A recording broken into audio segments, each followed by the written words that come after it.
चलिए, good evening everyone. तो बेटा कैसे हैं आप सब? आई होप तो सब ठीक है। देखो जी, आज का जो हमारा सेगमेंट है, हमने प्रीवियसली बेटा टाइप्स ऑफ गुड्स में चार तरह के गुड्स डिस्कस कर लिए थे। That is intermediate goods, final goods, consumer goods and capital goods, right. और एक और सिचुएशन है जो आज हमें डिस्कस करनी है, उसके बाद हम आगे की सिचुएशन को डिस्कस करने वाले हैं। तो जरा आप फटाफट से हेडिंग डालेंगे प्रोड्यूसर गुड्स। आप हेडिंग डालेंगे प्रोड्यूसर गुड्स,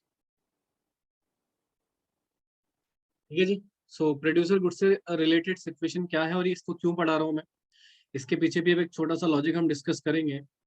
प्रोड्यूसर गुड्स क्या है? ठीक है बेटा, आई होप सो कि आपने प्रीवियसली क्लासेस प्रॉपरली देखी हुई है, ठीक है, उनका रिवीजन आपने प्रॉपर तरीके से किया हुआ है। तो देखो, प्रोड्यूसर गुड्स की अगर मैं डेफिनेशन की बात करूं, कहते हैं आज थोड़ा तबीयत खराब है। Producer goods are all those goods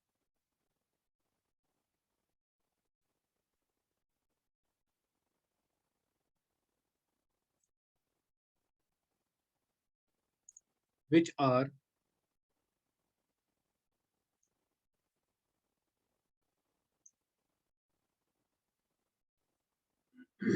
हाँ जी, ऑफलाइन में हो गया बेटा ये which are used in the process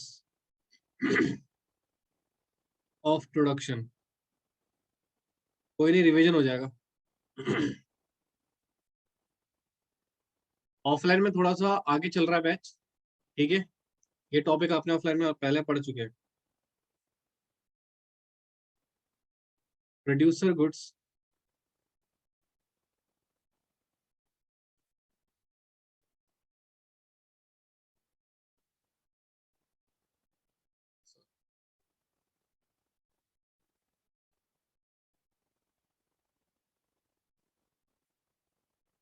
नहीं बेटा, वो पहले अभी की रिसेंट की बात हो रही है। वो तो पहले हुआ था ना, अभी रिसेंट की बात हो रही है, रिसेंट।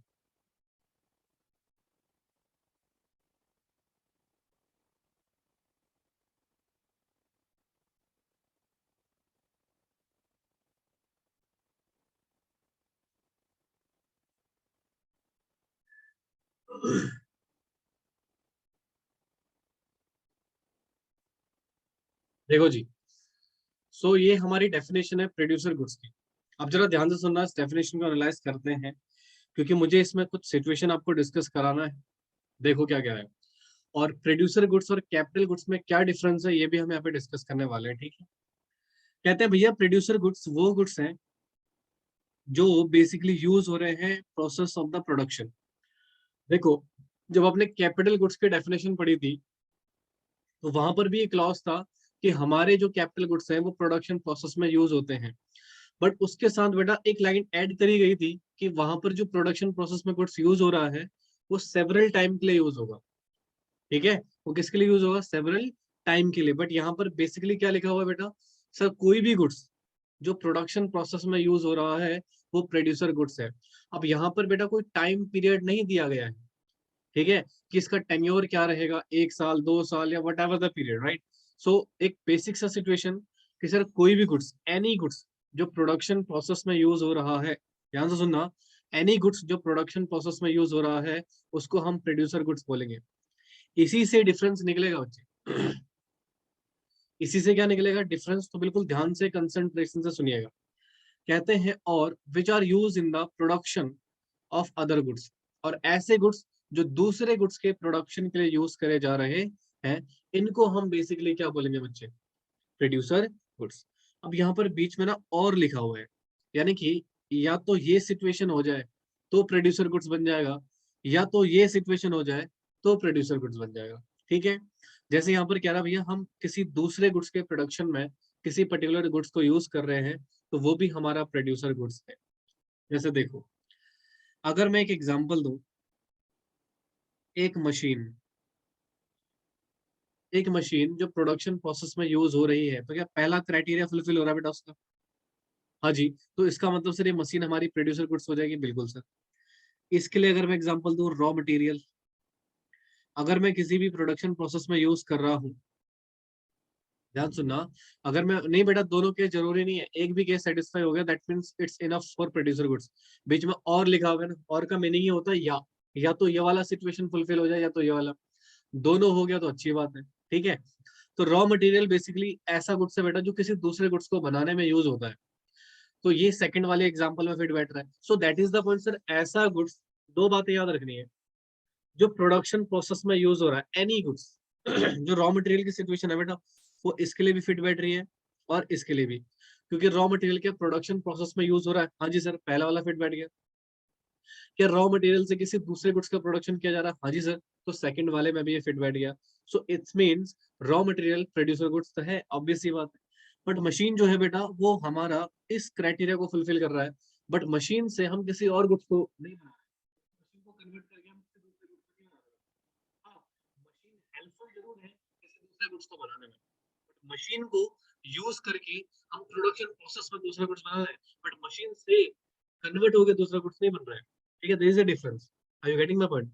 तो ये छोटा सा डिफरेंस है कि जो बेसिकली प्रोड्यूसर गुड्स का है। तो यहाँ पर हम ये कह सकते हैं प्रोड्यूसर गुड्स, ठीक है। आवाज नहीं आ रही है? किसी को भी नहीं आ रही है वॉइस? आ रही है सर? हेलो, वॉइस आ रही है?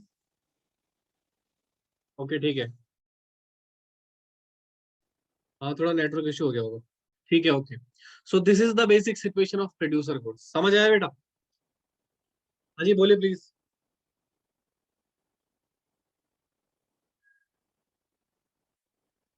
अब यहाँ पर ना एक छोटा सा नोट पॉइंट में लिखवाऊंगा, अभी रुक जाओ, इसको नोट मत करना, 2 मिनट इधर देखिए प्लीज, उसके बाद आप नोट करिएगा।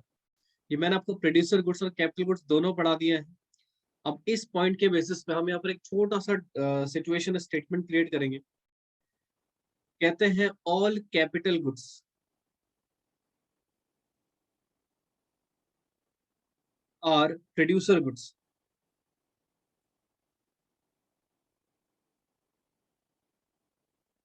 Are producer goods, but all producer goods, producer goods are not capital goods. देखो ये एक स्टेटमेंट है जो डेफिनेटली आपने कैपिटल गुड्स भी पढ़ लिया है और प्रोड्यूसर गुड्स भी पढ़ लिया है, इनमें छोटा सा माइनर सा डिफरेंस है ना। वो डिफरेंस क्या है देखिए, यहाँ पर ही कह रहा भैया सभी कैपिटल गुड्स प्रोड्यूसर गुड्स है, यानी कि जितने भी कैपिटल गुड्स होते हैं वो सारे के सारे क्या बेटा हमारे प्रोड्यूसर गुड्स हैं, ठीक है।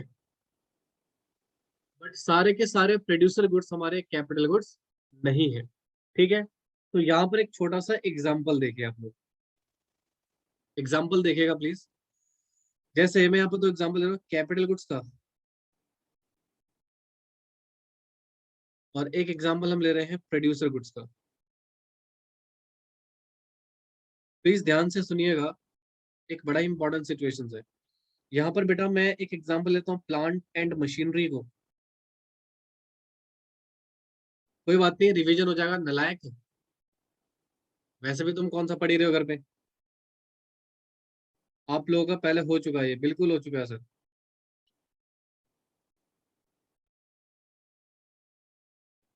नहीं नहीं, देखो इधर बच्चों, सिचुएशन क्या है। कह रहे हैं भैया all capital goods are producer goods, but all producer goods are not capital goods, ठीक है। बेटा प्लांट एंड मशीनरी, मुझे एक बात बताओ, क्या कैपिटल गुड्स है? और ये मान के चलेंगे प्रोडक्शन प्रोसेस में यूज हो रहा है, ठीक है, generally,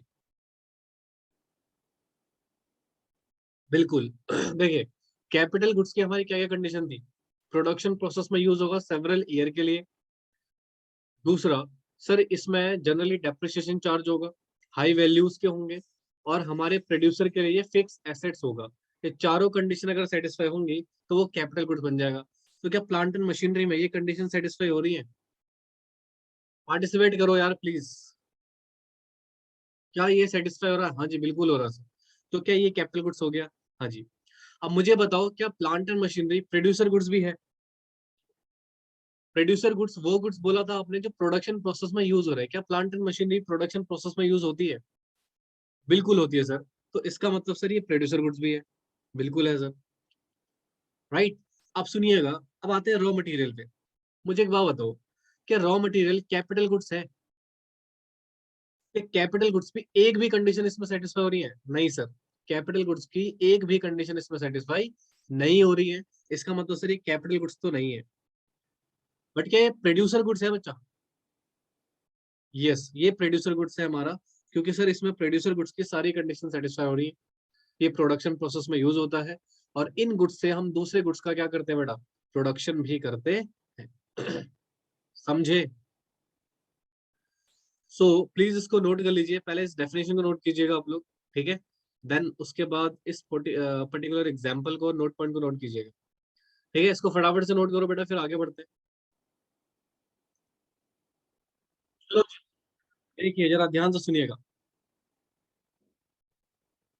concept and components of consumption expenditure. हमारा जो अगला टॉपिक है वो है concept and components of consumption expenditure.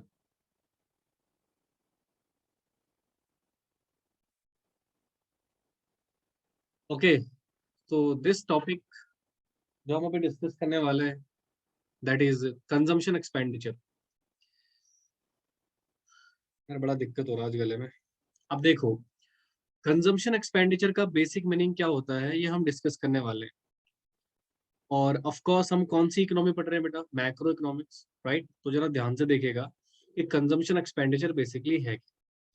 तो पहले तो उसके नाम से पता लग रहा भैया, कंजम्पशन, यानी कि सर यहाँ पर जो भी खर्चे होंगे वो कंज्यूमर करेगा, और कंज्यूमर का जो खर्चा होता है बेटा वो सेटिस्फेक्शन पॉइंट ऑफ व्यू से होता है।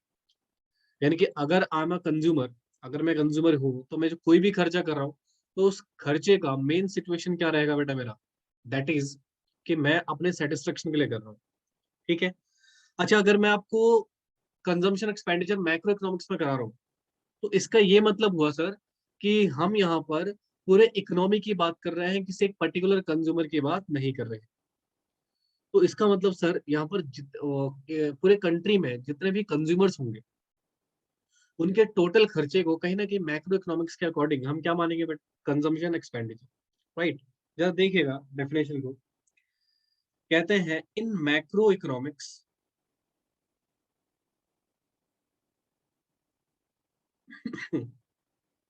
कंजम्पशन एक्सपेंडिचर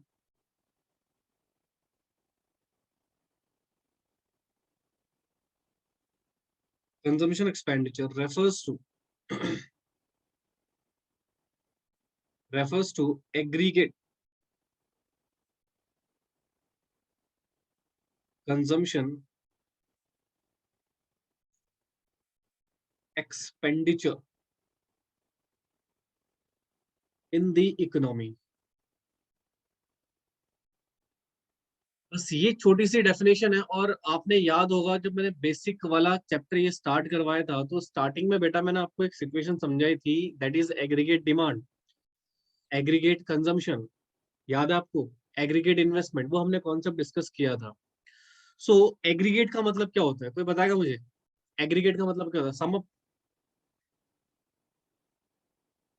एग्रीगेट का मतलब क्या होगा बेटा? एंटायर सिचुएशन को हम ले रहे हैं। तो यानी कि जरा ध्यान से सुनिए प्लीज। अगर मैं आपको एक छोटी सी सिचुएशन बताऊं कि सर एग्रीगेट कंजम्पशन का बेसिक मीनिंग क्या हो जाएगा, मतलब ये सुनना बिल्कुल ध्यान से, कि सर इकोनॉमी में, प्लीज ध्यान से सुनिएगा, बड़ा इंपॉर्टेंट कॉन्सेप्ट है। इकोनॉमी में सभी कंज्यूमर, इकोनॉमी में सभी कंज्यूमर्स, ऑल कंज्यूमर्स का कंजम्पशन एक्सपेंडिचर, या यू कैन से जितने भी कंज्यूमर हमारी इकोनॉमी में है, उनका कंजम्पशन एक्सपेंडिचर को क्या मैं एग्रीगेट कंजम्पशन एक्सपेंडिचर बोल सकता हूं बच्चे? बोलिए प्लीज। मैंने क्या बोला, इकोनॉमी में जितने भी कंज्यूमर्स हैं, अभी हमें नहीं पता कितने कंज्यूमर्स हैं, मैंने ये बोला सर इकोनॉमी में जितने भी कंज्यूमर्स हैं वो जो खर्चा कर रहे हैं वो टोटल एक्सपेंडिचर ही क्या एग्रीगेट एक्सपेंडिचर कहलाएगा बच्चों? बोलो प्लीज यार। देखो ना, कहता है macroeconomics consumption expenditure refers to aggregate consumption expenditure in the economy. यानी कि डेफिनेशन कह रही है कंजम्पशन एक्सपेंडिचर का मतलब मैक्रो इकोनॉमिक्स के हिसाब से ये होगा कि जो एग्रीगेट कंजम्पशन हो रहा है ना होल इकोनॉमी में, उसको ही हम कंजम्पशन एक्सपेंडिचर मानते हैं।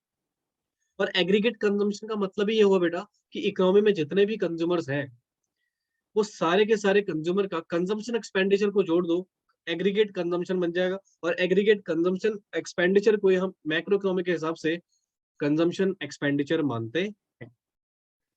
अब यहाँ पर एक बेसिक सा क्वेश्चन ये रेज हो गया, सर ये कंज्यूमर कौन है, पूरी इकोनॉमी में कंज्यूमर कितने हैं? तो यहाँ पर आपके माइंड में एक छोटा सा क्वेश्चन रेज होगा, types of consumers in economy. यानी कि पूरी इकोनॉमी में कितने प्रकार के कंज्यूमर्स हैं। अगर ये पॉइंट क्लियर हो गया तो हमें एक चीज क्लियर हो जाएगा कि कंज्यूमर कितने हैं, और वो जो खर्चा करेंगे उनको टोटल कर देंगे तो एग्रीगेट कंजम्पशन आ गया। और एग्रीगेट कंजम्पशन का मतलब ही कंजम्पशन एक्सपेंडिचर होता है as per the macro economics. सो पूरी इकोनॉमी में तीन तरह के कंज्यूमर्स होते हैं। बिल्कुल ध्यान से सुनिएगा, तीन तरह के कंज्यूमर है। सबसे पहला हाउस होल्ड सेक्टर। सबसे पहला कौन बेटा? हाउस होल्ड सेक्टर, ठीक है। दूसरा गवर्नमेंट सेक्टर, ठीक है। और तीसरा हमारे पास आता है नॉन प्रॉफिट प्राइवेट इंस्टीट्यूशन। अभी ध्यान से सुनते रहना बेटा, एक तीनों को मैं कंज्यूमर क्यों बोल रहा हूँ, ध्यान से सुनिएगा प्लीज। सर हमारे पास बेसिकली तीन टाइप के कंज्यूमर है पूरे इकोनॉमी। इसके अलावा अगर है तो बता दो बेटा। क्या प्रोड्यूसर कभी कंजम्पशन करते हैं? No sir. क्या रेस्ट ऑफ द वर्ल्ड में जो आपका सिचुएशन था, ठीक है, वहां पर भी बेटा आपका एक बिजनेस डील होता है, ठीक है। सो अल्टीमेटली अगर मैं पूरी इकोनॉमी की बात करूं तो ये तीन कंज्यूमर्स हैं, और ये भी कंज्यूमर स्पेसिफिक केस में होंगे भाई साहब। गवर्नमेंट हमेशा कंज्यूमर नहीं है। Are you getting my point? जरा ध्यान से देखिएगा प्लीज। ये तीनों ही बेटा कौन से गुड्स परचेस कर रहे हैं? हाँ जी बोलो प्लीज। ये तीनों ही इकोनॉमी में कौन से गुड्स प्रोड्यूस परचेस कर रहे हैं, सॉरी बोलो। कंज्यूमर गुड्स कौन से गुड्स कर रहे हैं? देखो, house hold by consumer goods. कौन से गुड्स बाय कर रहे हैं? Consumer goods. किसके लिए? For satisfaction of their wants. बेटा हम लोग जितने भी हैं, ठीक है, क्या हाउस होल्ड सेक्टर से बिलोंग करते हैं? तो क्या हम अपने डेली लाइफ में बहुत सारे ऐसे गुड्स परचेस करते हैं अपनी नीड को, अपनी जरूरत को, अपने वांट्स को पूरा करने के लिए? बिल्कुल सर। तो जो वो कंज्यूमर गुड्स आप परचेस कर रहे हैं अपनी नीड्स को सेटिस्फाई करने के लिए, तो क्या आप कंज्यूमर हो गए? यस, आप कंज्यूमर गुड्स परचेस कर रहे हो तो आप कंज्यूमर हो गए। तो क्या आप कुछ ना कुछ खर्चा करोगे ना भैया? आपका कुछ ना कुछ तो खर्चा होगा, बिल्कुल सर। हाउस होल्ड सेक्टर का खर्चा होगा सर, बिल्कुल होगा सर। सर क्या गवर्नमेंट भी कंज्यूमर गुड्स बाय करती है क्या? बिल्कुल सर, गवर्नमेंट बाय करती है consumer goods for distribution of distribution of that is defence forces, या you can say mid day meal. जो मिड डे मील्स वगैरह मिलता है बेटा इन गवर्नमेंट स्कूल, ठीक है, या फिर डिफेंस फोर्सेस के लिए। बेटा गवर्नमेंट जो राशन वगैरह कंज्यूमर गुड्स वगैरह परचेज करती होगी, जैसे सरकारी स्कूलों में खाना वगैरह मिलता है बेटा, तो गवर्नमेंट खरीदती है ना उसको, उस खाने को सरकार के पैसे तो खरीदा जाता है। बिल्कुल। और वो क्या कोई बिजनेस पॉइंट ऑफ व्यू से खरीदा जा रहा है या सोशल वेलफेयर के लिए? कहीं ना कहीं बेटा वहां पर कंज्यूमर गुड्स ही परचेज करे जा रहे हैं for social welfare activity, right. So इसलिए बेटा हम गवर्नमेंट को उस कॉन्टेक्स्ट में कंज्यूमर मानते हैं, ठीक है सर। दूसरा सिचुएशन सब डिफेंस फोर्स, आर्म आर्मी, इनके लिए भी तो राशन परचेस करती है सरकार, बिल्कुल। तो वहां पर भी क्या सरकार का कोई बिजनेस मोटिव होता है क्या, या कंजम्पशन मोटिव होता है? कंजम्पशन मोटिव होता है सर। तो इसलिए इन दो कॉन्टेक्स्ट में जब सरकार, गवर्नमेंट बेटा कोई भी खर्चा करेगी, यानी कि कौन से खर्चे बेटा, कंजम्पशन एक्सपेंडिचर, यानी कि ऐसे गुड्स परचेस करेगी जो कहीं ना कहीं बेटा बिजनेस पॉइंट ऑफ व्यू से नहीं है, कंजम्पशन पॉइंट ऑफ व्यू से ही हो रहे हैं। तो दोनों में बेटा सरकार क्या कर रही है, कंजम्पशन ही कर रही है। ये नॉन इंस्टीट्यूशन भी बाय करते हैं कंज्यूमर गुड्स। क्या बाय करते हैं बच्चे, कंज्यूमर गुड्स। अब इनका जो पर्पस होता है क्या, वो चैरिटी या यू कैन से सोशल वेलफेयर होता है। बड़े जितने भी एनजीओ वगैरह होते हैं, या जो भी, जैसा आपने गुरुद्वारा टेम्पल का नाम सुना होगा, ठीक है, बांग्ला साहिब गुरुद्वारा, वहां पर अगर आप जाओ तो वहां पर खाना फ्री में मिलता है। या बहुत सारे टेम्पल्स में आप जाओ तो वहां पर खाना वगैरह आपको क्या मिलता है, फ्री मिलता है। अब वो कहीं ना कहीं तो खरीदते होंगे भाई, बिल्कुल। अब वो खरीद रहे हैं बट उनका बिजनेस मोटिव नहीं है सर, वो लोगों को वेलफेयर के लिए खरीद रहे हैं, चैरिटी पर्पस के लिए परचेस कर रहे हैं। तो वहां पर जो मोटिव है नॉन प्रॉफिट प्राइवेट इंस्टीट्यूशन का, वो मोटिव है कंजम्पशन करवाने का। सो इन तीन केसेस में हमारा बिजनेस मोटिव नहीं है बेटा, क्या मोटिव है, कंजम्पशन। और ये क्या तीनों लोग खर्चे करते होंगे बेटा, और ये जो खर्चे करते हैं ये कौन से खर्चे कर रहे हैं बेटा, कंजम्पशन। और इन तीनों के खर्चों को जोड़ दूंगा तो एग्रीगेट कंजम्पशन आ जाएगा। तो इस एग्रीगेट कंजम्पशन को बच्चे हम क्या बोलेंगे, बोलो please, consumption expenditure as per the macro economics. समझ आया, बोले हाँ जी बेटा, क्लियर हुआ एवरीवन। देखो पार्टिसिपेट करना बहुत जरूरी है, it's very compulsory to participate. भाई ये क्या है, एनपीपी, अच्छा नॉन प्रॉफिट प्राइवेट इंस्टीट्यूशन। बेटा गवर्नमेंट तो इसमें आ गया ना, जितने भी गवर्नमेंट संस्थाएं होंगी जो एनजीओ वगैरह होंगी तो इसमें आ गई सारी, इसलिए इसको सेपरेटली सिर्फ स्पेसिफिकली प्राइवेट इंस्टीट्यूशन लिखा है। जो बंगला साहिब गुरुद्वारा है, ठीक है, वो कोई सरकारी संस्था नहीं है बेटा, वो है तो प्राइवेट संस्था ही, लोग ट्रस्ट के फॉर्म में चला रहे हैं उसको। ऐसे बहुत सारे ट्रस्ट होते हैं जो बेटा जो प्राइवेट लोग चला रहे होते हैं, एनजीओ, ठीक है, for social welfare activities, charity करने के लिए, तो वो भी तो कंज्यूमर गुड्स परचेज करते हैं। तो उनके खर्चे को भी हम कंजम्पशन एक्सपेंडिचर ही मानेंगे।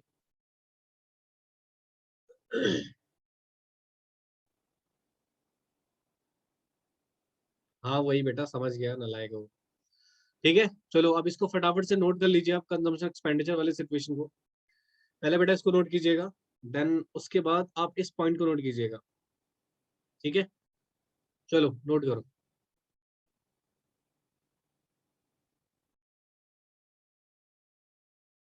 Consumption expenditure bye house hold plus consumption expenditure by government. बेटा ई एक्स पी एक्सपेंडिचर है, ठीक है, शॉर्ट में लिखा हुआ है वो, consumption expenditure bye non profit private institutions, ठीक है। सो इन तीनों के खर्चों को अगर मैं जोड़ दूंगा तो ultimately will found aggregate consumption expenditure. और एग्रीगेट कंजम्पशन एक्सपेंडिचर ही बच्चे हमारा कंजम्पशन एक्सपेंडिचर होता है as per the macro economic situation. So please इसको नोट कीजिए फटाफट से फॉर्मूले को, फिर आगे हम डिस्कस करते हैं क्लास। अच्छा क्लास ना बेटा डिस्कनेक्ट होने वाली है, प्लीज दोबारा से कनेक्ट हो जाइएगा। इसका प्लान मुझे लग रहा है एक्सटेंड करवाना पड़ेगा, ठीक है। तो एक काम करो, फटाफट से रिकनेक्ट हो जाना, उसी लिंक से दोबारा से कनेक्ट हो जाना, ठीक है। चलो जी, आगे डिस्कस करते हैं। सो नेक्स्ट जो टॉपिक है हमारे पास, concepts and components of investment, आज आ जाएगा बेटा, लाइन पे आ जाएगा आज। इन्वेस्टमेंट कंप्लीट होते ही, ज्यादा नहीं है बेटा इसमें, फिर उसके बाद आपका डेप्रिसिएशन का टॉपिक आता है, और डेप्रिसिएशन के बाद स्टॉक एंड फ्लो कौन सा, फिर चैप्टर खत्म। तो ऑलमोस्ट आपका लाइन पे आ रहा है सिचुएशन, आज पहुंच जाओगे, ठीक है, ऑफलाइन के बराबर पहुंच जाओगे आज आप लोग, ठीक है। तो components, concepts and component investment, right. तो before discussing the class about and the discussion of the investment, मैं आपसे एक छोटा सा प्रश्न पूछना चाहूंगा।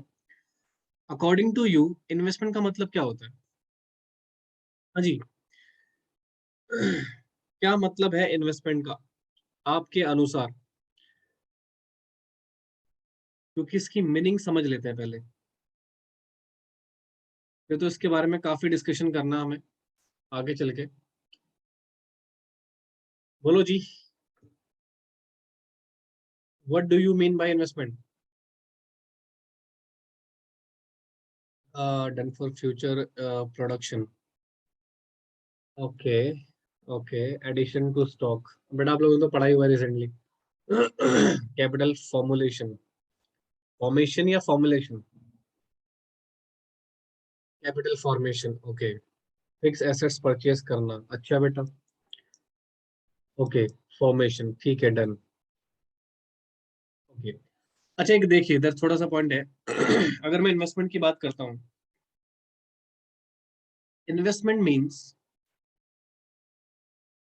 किसी भी एसेट्स को परचेज करना। ओके, कहते हैं product investment means process of capital formation, या you can say a process that increase the stock of capital। ठीक है। सो है, अगर मैं जनरली मीनिंग की बात करूं तो ये है बेटा, इन्वेस्टमेंट का मतलब होता है सर एक ऐसा प्रोसेस जो कैपिटल को फॉर्मेट करे, या यू कैन से एक ऐसा प्रोसेस जो हमारे स्टॉक ऑफ कैपिटल को इंक्रीज करे। ना व्हाट इज द कॉन्सेप्ट, इधर देखेंगे प्लीज। मान लो देयर इज अ प्रोड्यूसर, और यहाँ पर मैं प्रोड्यूसर की बात क्यों कर रहा हूँ? क्योंकि बेटा प्रोड्यूसर ही है जो अपनी कैपिटल को फॉर्मेट करता है। अरे यार ये क्या है इसको, देखिए इधर। मान लेते हैं हमारे प्रोड्यूसर के पास स्टॉक ऑफ कैपिटल, या मैं इसको बोल सकता हूँ स्टॉक ऑफ एसेट्स। अब एसेट्स का मेरा मतलब है बेटा कोई सी भी एसेट्स एक्स वाई जेड। यहाँ पर सिर्फ फिक्स एसेट्स की बात नहीं हो रही है भाई साहब, यहाँ पर हो रही है एनी एसेट्स, कोई सी भी एसेट्स पे अगर हमारा प्रोड्यूसर उसके स्टॉक्स को इंक्रीज करता है। ध्यान से सुनेंगे बच्चे प्लीज। अगर हमारा प्रोड्यूसर किसी भी एसेट्स के स्टॉक को इंक्रीज कर रहा है, दूसरे इंक्रीज कर रहा है मतलब कैसे इंक्रीज करेगा भाई? खर्चा करके, एक्सपेंडिचर, न्यू एसेट्स परचेज कर ली। हाँ जी, न्यू एसेट्स का खरीदना, रॉ मटेरियल एक्स्ट्रा परचेज करना, यानी कि ऑलरेडी था तो और परचेज कर लिया। सो क्या इनमें खर्चा होगा? बट देखिए जैसे फॉर एग्जांपल आपके पास पहले से दो एसेट्स थी, आपने दो न्यू एसेट्स और परचेज करी, आज आपके पास कितनी एसेट्स हो गई? चार एसेट्स। आपके पास 1000 किलो का रॉ मटेरियल पड़ा हुआ था, आपने 500 किलो और एक्स्ट्रा में परचेज कर लिया, तो now today you are having 15 kg of raw material stocks. तो यानी कि कहने का मतलब है सर आप यहाँ पर क्या ऐड कर रहे हो?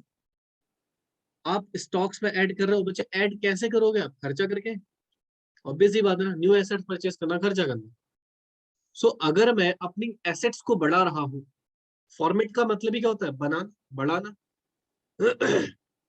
यहाँ पर चेंज की बात नहीं हो रही है, यहाँ पर बात हो रही है किसी भी एसेट्स के स्टॉक को बढ़ाना, यानी कि उसमें एडिशन करना। तो जब हम किसी भी स्टॉक में एडिशन करते हैं, राइट, सो उसी एडिशन को बच्चे हम इन्वेस्टमेंट के नाम से जानते हैं। किसके नाम से जानते हैं? इन्वेस्टमेंट के नाम से। तो that mean sir stock of capital या स्टॉक ऑफ एसेट जब हमारा क्या हो रहा है? बढ़ रहा है। कमन क्या हो रहा है? बढ़ रहा है, यानी कि उसमें एडिशन हो रहा है, कुछ एक्स्ट्रा एसेट्स हम परचेस कर रहे हैं। एसेट्स अगेन नो मैटर कौन सी एसेट्स है, current assets, fix asset, what ever the assets जो प्रोड्यूसर खरीद रहा है या उसके स्टॉक्स को बढ़ा रहा है, राइट। तो there is generally no difference बेटा, ठीक है। So that is the point sir कि आप इसमें जनरली एडिशन को हम क्या बोलेंगे बच्चे? इन्वेस्टमेंट बोलेंगे। क्या बोलेंगे? इन्वेस्टमेंट, ठीक है। और इंक्रीज करना बोल रहा हूँ, डिक्रीज की बात नहीं हो रही है।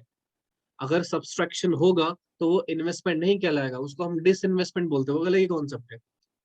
ठीक है, तो स्टॉक का बढ़ना हमारा इन्वेस्टमेंट कहलाता है।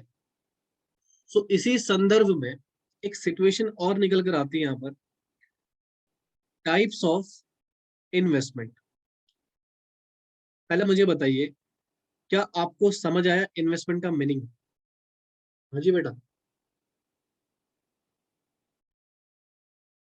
बोलिए प्लीज। क्या इन्वेस्टमेंट का मीनिंग क्लियर है आपको? एवरीवन, ठीक है। अच्छा मुझे एक बात बताइए, अभी लिख लेना, 2 मिनट देख लो सर। जैसे कि मैंने बोला एसेट्स का स्टॉक बढ़ रहा है, एसेट्स का स्टॉक क्या हो रहा है बेटा? बढ़ रहा है।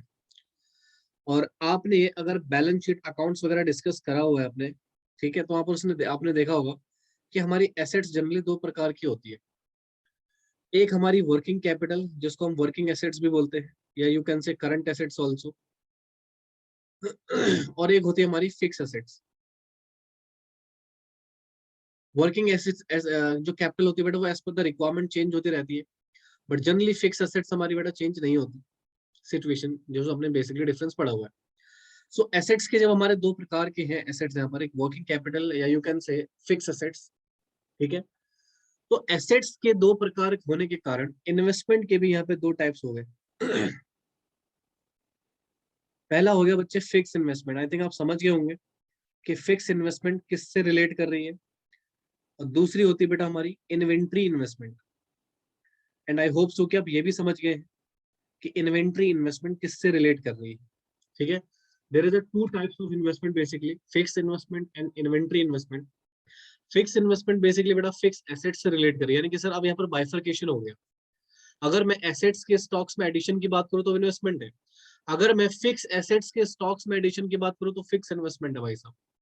अगर मैं इन्वेंट्री एसेट्स के स्टॉक्स में वृद्धि इंक्रीजमेंट की बात करूं तो इन्वेंट्री इन्वेस्टमेंट है भाई। समझ आ रहा है आपकी? तो इन्वेस्टमेंट के 2 बाइफर्केशन हो गए बेटा यहाँ पर, एक फिक्स इन्वेस्टमेंट और एक इन्वेंट्री इन्वेस्टमेंट। बताइए कॉन्सेप्ट क्लियर है? हाँ जी बच्चे, are you clear with this concept?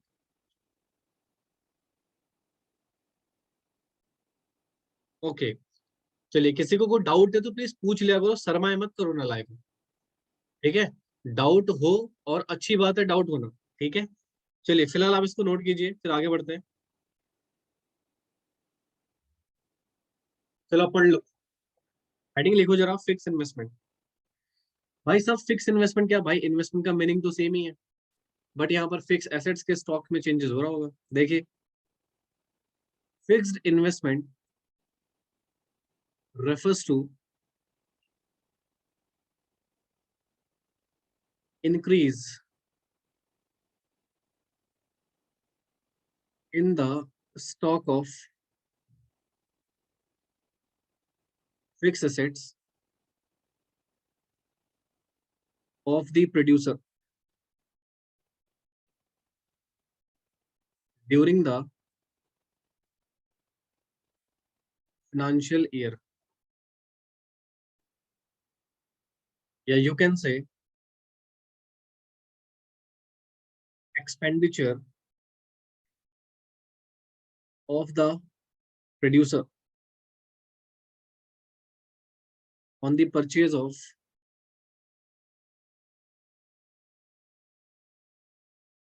fixed assets, in other words।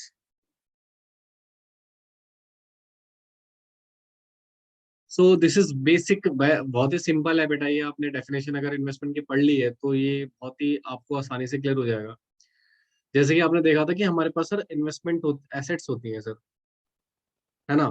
मैंने आपको एसेट्स के 2 बाइफर्केशन कराया था, एक आपका फिक्स एसेट्स हो गया, या एक हमारा वर्किंग एसेट्स, या यू कैन से आप करंट एसेट्स भी बोलते हैं बेटा इसको, तो हम यहाँ पे इसको करंट एसेट्स से लिख लेते हैं। ठीक है, इसको वर्किंग कैपिटल के नाम से भी जाना जाता है।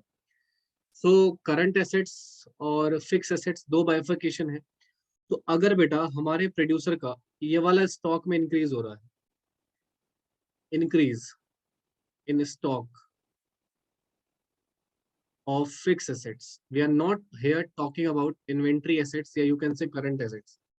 We are only talking about fix assets, हम सिर्फ फिक्स एसेट्स की बात कर रहे हैं।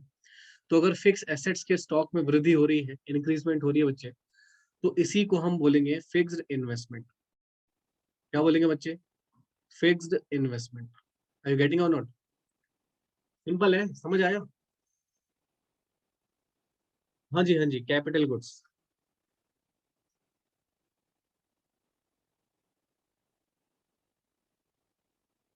समझे बच्चों?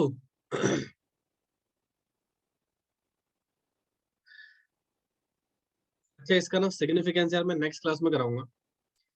एक्चुअली ना आवाज को थोड़ा रेस्ट देना बहुत जरूरी है, क्योंकि मेरा वैसे ही गला खराब हो रहा है। सो आज के लिए इतना ही रखते हैं, ठीक है? बाकी मैं नेक्स्ट क्लास में होपफुली कि ये चैप्टर हम निपटा ही देंगे। ज्यादा नहीं बचा है बेटा, थोड़ा बहुत ही बचा है, थोड़ा एक्सटेंड कर लेंगे क्लास। ठीक है, नेक्स्ट क्लास में इस चैप्टर को खत्म कर देंगे। खत्म में इन सेंस इसको फिनिश अप कर देंगे, ठीक है? सो आज के लिए इतना ही करते हैं बेटा, ठीक है? इसको नोट कर लीजिएगा प्लीज। एक बार इस डेफिनेशन को रीड कर लीजिए। देखो, fix investment refers to increase in the stock of fix assets of the producer during the financial year. यानी कि एक फाइनेंशियल ईयर के दौरान हमारे प्रोड्यूसर के फिक्स एसेट्स का स्टॉक अगर इंक्रीज हो रहा है, तो उसी को हम फिक्स इन्वेस्टमेंट के नाम से जानेंगे। या on other word, expenditure of the producer on purchase of fix assets. अगर हमारा प्रोड्यूसर खर्चा कर रहा है किसमें बेटा? फिक्स एसेट्स को खरीदने में, तो उसको हम यहाँ पे क्या बोलेंगे बेटा? फिक्स्ड इन्वेस्टमेंट, ठीक है?